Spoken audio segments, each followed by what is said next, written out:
कुछ सुस्त से हैं, बेचैन से हैं, कुछ अच्छा सा उन्हें लगता नहीं है, क्योंकि जो उनकी जो पालन भूमि जन्मभूमि जो रही है वहाँ को भगवान बार बार याद करते हैं। एक दिन मैया उद्धव को बुला के लेके आई। उद्धव तो बुद्धि शतमा शब्द लिखा है वृष्णीनाम प्रवरो मंत्री कृष्ण सदयिता सखा शिष्यो बृहस्पति साक्षात उद्धवो बुद्धि शतमा। भगवान श्री कृष्ण के मित्र हैं और ये बृहस्पति के शिष्य हैं, बहुत बुद्धिमान है और ये जगत प्रसिद्ध कथा है। भगवान ने उद्धव को ब्रज भेजा। एक बार मेरी माता से मिलकर के, गोपांगनाएं, इनसे आप मिलकर के आइए। उद्धव गए हैं ब्रज में और उद्धव ने जो अपनी आंखों से देखा ब्रज में, जो देखा बस वही बोलता हुआ मैं आगे चल रहा हूं।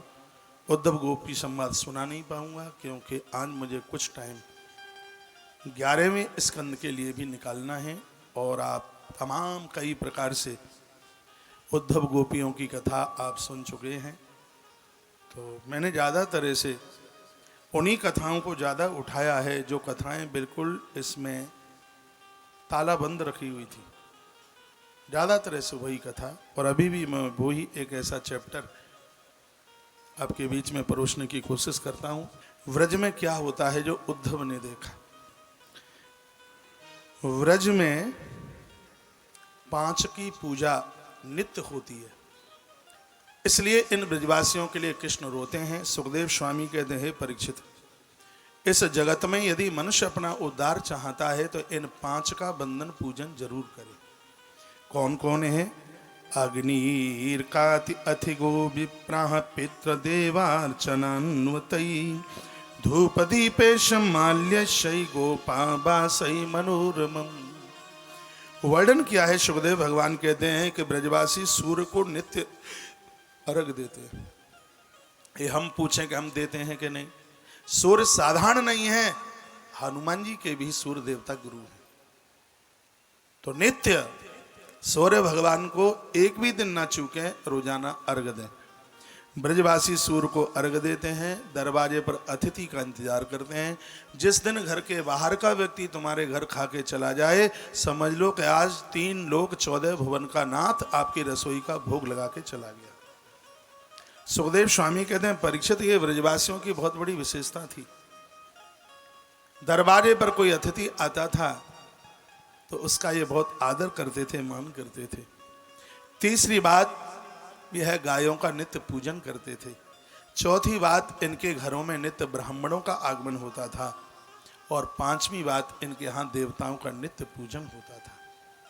जिनके जीवन में परीक्षित 5 चीजें होंगी, उस जीव के लिए ईश्वर ऐसे रो पड़ेगा जैसे ब्रजवासियों के लिए भगवान श्री कृष्ण हर समय रोते रहे। यह है श्रीमद् भागवत के 10वें स्कंद के अध्याय नंबर 46 का श्लोक नंबर 12 नंबर का है, जिसमें सुखदेव भगवान अपनी बात कहते हैं। अग्नि अर्क अग्नियः अर्काति गो विप्रः पितृदेवार्चनान्वतई धूप दीपश माल्यहि गोपावासी मनोरमम। ब्रजवासी सूर्य, अतिथि, गौ, ब्राह्मण और देवता इनके परम भक्त हैं। ब्रजवासियों की पहचान है कि उपला जलाकर, आग जलाकर उसमें भगवान को भोग डालते हैं।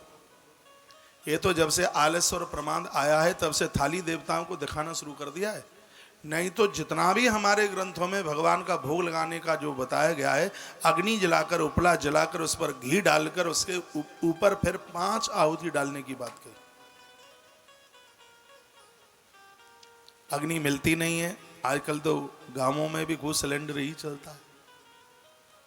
नहीं तो भोग लगाने का तो मायना तो यही है, उपला जलाया जाए, कंडा, उस पर थोड़ा घी डाला जाए, फिर रसोई का 5 ग्रास उसके ऊपर डाला जाए। 5 ग्रास डालने से पंच यज्ञ पूरे हो जाते हैं। इसमें 1 ग्रास देवताओं के लिए होता है, इसमें 1 ग्रास अतिथि के लिए होता है।